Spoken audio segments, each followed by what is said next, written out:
72%, 117%. I'm not imposing tariff on you. Don't worry. Today, I'm going to tell you what these numbers mean.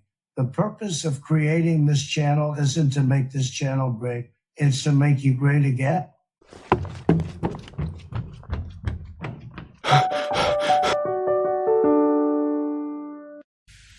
Hi everyone, welcome back to my channel. If I'm new here, my name is Jiang. I'm an intermediate English speaker. I can speak Mandarin Chinese, Japanese, and my local dialect fluently. Now, I'm using my fourth language to make this video. I started learning to speak English when I was already over 30. So, if you are younger than 30, congratulations! You have even more time and the chances to speak English better than me. If you are over 30, like I was when I started, congratulations to you too. It is not late at all. You can start right now. We will figure out the best way to improve our English together. Before I dive into today's topic, let me ask you a quick question. Why do you need to learn the English? I give you 3 seconds to think about that. 3, 2, 1. Okay, here's the truth. Most of us didn't start learning English because we wanted to.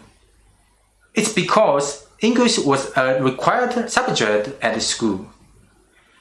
At least in the Eastern Asia, we did start learning English from elementary school. Teachers drill us on the grammar and the vocabulary so that we can pass English exams. That's how the language education system works here. It focused on reading, listening, and understanding English structure, but not speaking skills. Let me tell you another truth. My English grammar was a disaster when I was in school. English was not subject. I hate this the most.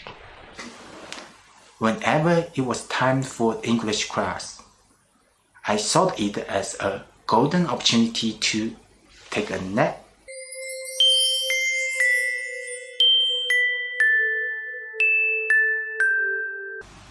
Noun clauses, subjunctive moods, inversion. Those were all Greek to me. Noun clauses, subjunctive moods, inversion. I still hate you. If you want to go to university, you have to take an English test. The higher your English score, the better the university you can get into. After you are accepted, you still have to study English because passing English classes is required for graduation, whether you major in humanities or the sciences. Then, after you graduate and start working, you might think you are finally free. And maybe you are, if your company focuses only on the domestic market. If that's the case, and you've been struggling with English for years, you might feel like $1 million, thinking, finally, no more English. But what if you worked in an international company? Or what if your company decides to expand overseas? Then you will still need English. Cheer up.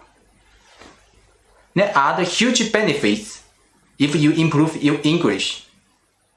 One of the biggest, it can increase your income.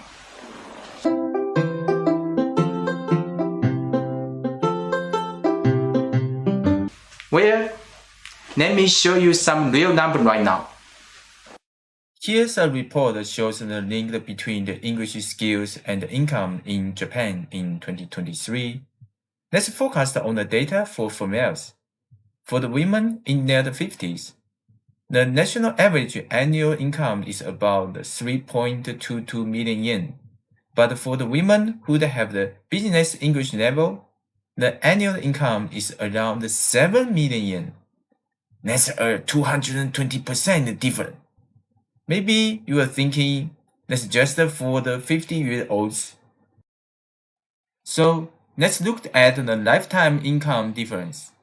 Let's say that you graduate at 22 and worked until 60. If you earned the national average of 2.89 million yen per year, 2.89 million times 8 years equals 23.12 million yen. And long story short, over a lifetime, the average female worker earns about 120 million yen. In contrast, a woman with the business level English earns around 207 million yen.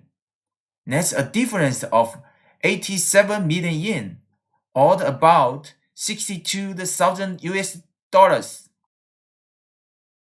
In other words, you will earn about 22% more if you reach the English business level.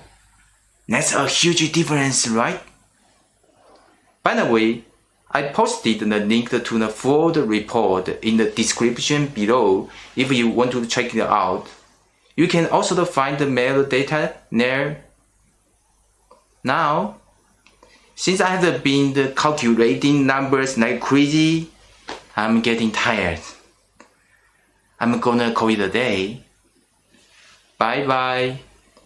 Have a nice day. Hang on. What about another number? 117%?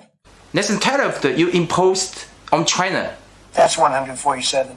You're fired. Oh, my bad. So far, I've shown you the income difference between an average worker and one with strong English skills in a non-English speaking country. But what about English speaking country like America? Wait, that doesn't make sense. English is the official language in the United States. Yet, good point. But remember, not everyone living there speaks English fluently.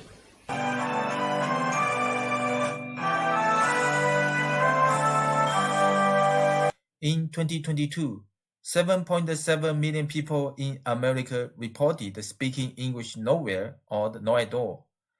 Their median income was $15,043 a year. Meanwhile, for those who reported speaking English very well or well, the median income was $32,592. That's a 117% difference. Just by improving your English, you could more than double your income, even in an English-speaking country. So, no matter where you live, whether it is an English-speaking country or a non-English-speaking one, improving your English can boost your income. Until now, you've seen how the learning foreign language can change your life financially. But trust me, it's just one of the benefits. There are many other benefits too. I will show you in future videos. To get better at English, you don't need to rush. Just practice a little every day, get a little better than yesterday, and never give up. You see, a guy who started speaking English after 30, living in a non-English speaking country, is making YouTube video in English now. If I can do it, so can you.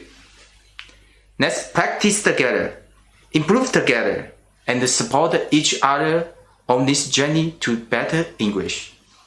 If this video helped you even just a little bit, lightly smash the subscribe and like button. It really gives us energy to make more videos for you. Also leave a comment below. Tell me about your English journey. I'd love to hear from you. In the next video, I'm gonna share my personal story about how the improving language skill changed my salary. Stay tuned. Keep going. You are doing amazing.